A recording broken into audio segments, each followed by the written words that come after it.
3 چیزیں ہیں اس بجٹ میں.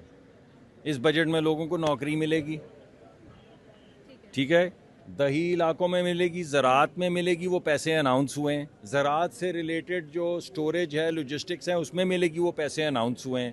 زراعت سے ریلیٹڈ جو کاروبار ہیں, 1/3 آپ کی سبزی اور پھل جو ہے وہ گل سڑ جاتا ہے لاہور کراچی پہنچنے سے پہلے, پشاور پہنچنے سے پہلے.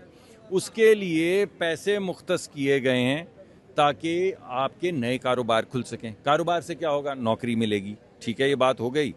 تو آپ کو یہ نظر آ رہا ہے کہ اگر یہ تینوں چیزیں ہو جائیں, جو پیسے زراعت میں دیے جا رہے ہیں, لاجسٹکس اور سٹوریج میں دیے جا رہے ہیں, اور نئے کاروبار میں دیے جا رہے ہیں, اس کے ذریعے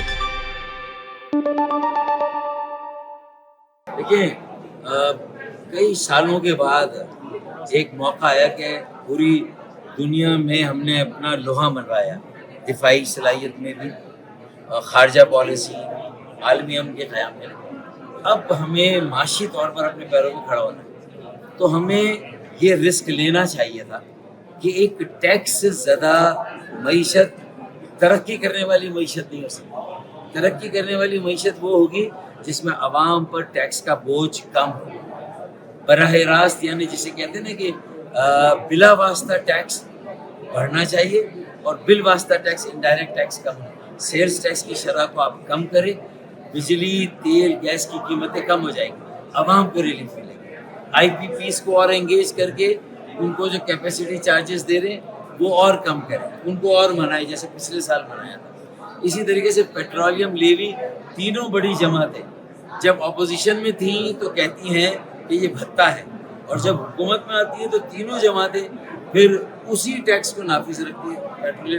پیٹرولیم لیوی کو ختم کریں, لوگوں کے کرائے, آنا جانا, تیل کی سے تعلق رکھنے والی ہر شے جو مہنگائی ہے اس میں کمی آئے گی. تو پیٹرولیم لیوی ختم کریں.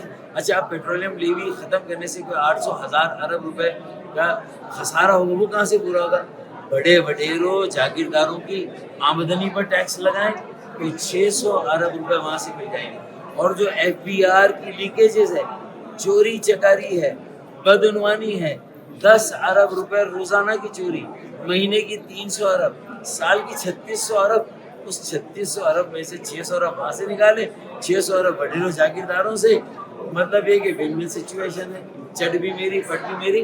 لیکن عام آدمی کو خدا کے واسطے مہنگائی اور بے روزگاری اور غربت کے بوجھ سے نکالے, ورنہ جو آج دنیا سے ہمیں اللہ نے ایک موقع دیا ہے, پوری دنیا کے دروازے کھلے, ہم فائدہ نہیں اٹھا سکیں گے. ہمیں اپنے لوگوں کا خیال رکھنا ہے.